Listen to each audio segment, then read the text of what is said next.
ಇನ್ನು 8 ವರ್ಷದಿಂದ ಪ್ರೀತಿಸಿ ಒಬ್ಬ ಶಿಕ್ಷಕ ವಂಚನೆಗೆ ಯತ್ನಿಸಿದ್ದಾನೆ ಅನ್ನುವಂಥದ್ರ ಬಗ್ಗೆ ಆರೋಪ ಕೇಳಿ ಬರ್ತಾರೆ. ಇದಾಗಿರುವಂಥದ್ದು ಚಿತ್ರದುರ್ಗದಲ್ಲಿ ಪೊಲೀಸರ ಸಮ್ಮುಖದಲ್ಲಿ ಪ್ರೇಯಸಿಗೆ ತಾಳಿ ಕಟ್ಟಿದಂತ ಹರೀಶ್.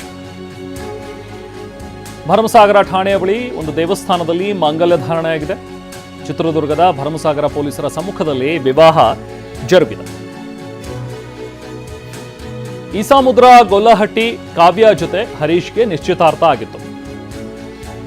ಪರಶುರಾಂಪುರ ಶಾಲೆಯಲ್ಲಿ ತಣಿಗೇಹಳ್ಳಿ ಹರೀಶ್ ಅಂತೇಳಿ ಒಬ್ಬ ಶಿಕ್ಷಕನಾಗಿದ್ದಾನೆ.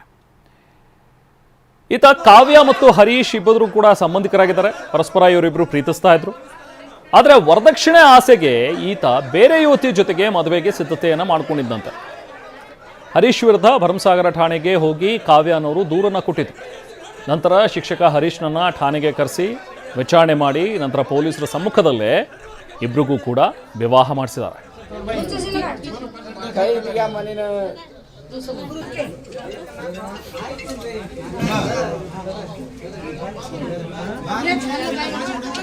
ಅಂದರೆ 10 ವರ್ಷದಿಂದ ಪ್ರೀತಿ ಮಾಡಿದ್ವಿ ಸರ್. ಅಂದರೆ ನನ್ನ ಎಂಗೇಜ್ಮೆಂಟ್ ಆಯಿತು. ಅಂದರೆ ಅವ್ರ ಮನೇಲಿ ಮದುವೆ ಆಗ್ತೀನಿ ಅಂತ ಅವ್ರು ಹೇಳಿದರು. ಅಂದರೆ ವರ್ತನೆ ನನಗೆ ಬೇಕು, ನೀನೇ ಬಾ, ನಮ್ಮ ಮನೆಗೆ ಬಾ, ನಾನು ಮದುವೆ ಆಗ್ತೀನಿ ಅಂತ ಹೇಳಿದರು. ಇವಾಗ ನಾನು ಅವ್ರ ಮನೇಲಿ ಇದ್ದೀನಿ. ಇವಾಗ ಅವ್ರು ಪರಶುರಾಂಪುರ ಇದ್ದಾರೆ. ಅಂದರೆ ಇವಾಗ ಮದುವೆ ಆಗಲ್ಲ ಅಂತ ಹೇಳ್ತಿದ್ದಾರೆ. ಅಂದರೆ 4 ತಿಂಗಳು ಅಂದರೆ ಅವ್ರ ಮನೆಯಲ್ಲಿ ಕೆಲಸನೂ ಮಾಡಿದ್ದೀನಿ, ಹೊಲದಲ್ಲೂ ಕೆಲಸ ಮಾಡಿದ್ದೀನಿ. ಇವಾಗ ಮನೇನು ಇವಾಗ ಇದು ಮದುವೆ ಆಗಲ್ಲ ಅಂತ ಹೇಳ್ತಿದ್ದಾರೆ. ಆದರೆ ನನಗೆ ರಕ್ಷಣೆ ಮತ್ತು ನ್ಯಾಯ ಬೇಕಷ್ಟೇ. ಯಾವ ಕಾರಣಕ್ಕೆ ಮದುವೆ ಆಗಲ್ಲ ಅಂದರೆ ಇನ್ನೊಂದು ಹುಡುಗಿ ನೋಡಿದ್ದಾನೆ. ಅಂದರೆ ನನಗೆ ಬೇಡ ಅಂತೇಳಿ ಇವಾಗ ವರದಕ್ಷಿಣೆ ಬೇಕು ಅಂತೇಳಿ ಇವಾಗ ಇನ್ನೊಂದು ಹುಡುಗಿಗೆ ನೋಡಿದ್ದಾರೆ. ಬೇರೆ ಕಡೆ ಮದುವೆ ಆದ್ರೆ ದುಡ್ಡು ಬರುತ್ತೆ. ಅಂದರೆ ನಿಮ್ಮ ರಿಲೇಟಿವ್ಸ್ ಯಾರು ಬೇಡ, ನಾನೇ ಮದುವೆ ಆಗ್ತೀನಿ ಅಂತ ಹೇಳಿದರು. ಇವಾಗ ನಾನು ಇದು 4 ತಿಂಗಳು ಅಲ್ಲಿ ಅವ್ರ ಮನೇಲಿದ್ದೀನಿ. ಇವಾಗ ನಾನು ಮದುವೆ ಆಗ್ತೀನಿ, ಯಾವಾಗ ಮದುವೆ ಆಗ್ತೀನಿ ಅಂತ ಹೇಳಿದೆ. ಇವಾಗ ಹೊಡೆದುಕೊಂಡು ಹೋಗಿದ್ದಾನೆ. ಕಿವಿ ಹಾಲೆ ಅಂದರೆ ಸಂಬಂಧಿಕರು. ಅಂದರೆ ನ್ಯಾಯ ಬೇಕು, ರಕ್ಷಣೆ ಬೇಕು ಅಷ್ಟೇ, ಮದುವೆ ಬೇಕಷ್ಟೇ. ಅಂದರೆ 10 ವರ್ಷದಿಂದ ಪ್ರೀತಿ ಮಾಡಿ